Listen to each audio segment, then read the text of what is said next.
મોરબીમાં જાહેરમાં થૂંકનાર ચેતી જજો, નહીં તો ફોટા સાથે લાગશે પોસ્ટર.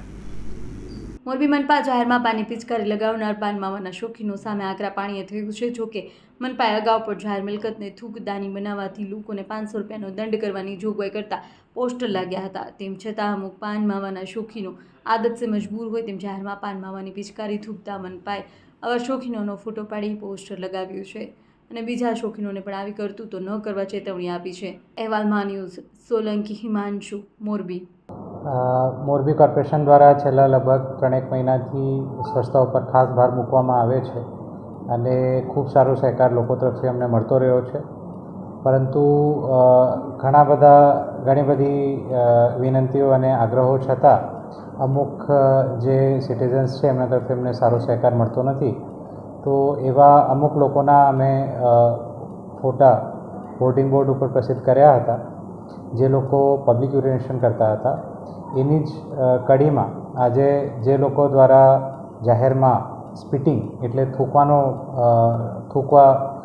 ગુનો કરવામાં આવે છે એ બધાના ફોટોગ્રાફ અમે લગાડ્યા છે. એમાં પણ જ્યારે પણ એવું કોઈ બનાવ અમારી ટીમના ધ્યાને આવતું હોય છે તો અમે તરત જ ત્યાં જઈને એને ફોટોગ્રાફ લઈ લેતા હોઈએ છીએ અને પછી જે નિયમ પ્રમાણેના દંડ હોય છે એ પણ અમે એમની પાસેથી વસૂલ કરતા હોઈએ છીએ. એનું આશય આ જ છે કે લોકોને આ બાબતે જાગૃતિ આવે અને લોકો એવું કરતાં રોકાય, જેથી કોર્પોરેશનની જે કામગીરી છે સ્વચ્છતા બાબતે એ બાબતે અમને મદદ મળે.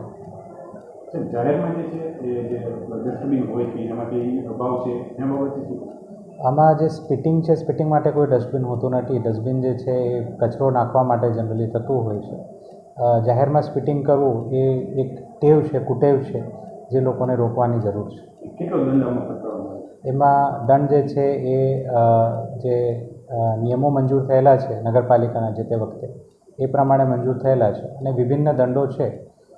એની જે ક્વોન્ટિટી છે એ પણ બદલાતી હોય છે, પરંતુ જે દંડ છે એ જનરલી 200 રૂપિયાથી ચાલુ થઈને 1000 રૂપિયા સુધીનો દંડ હોય છે.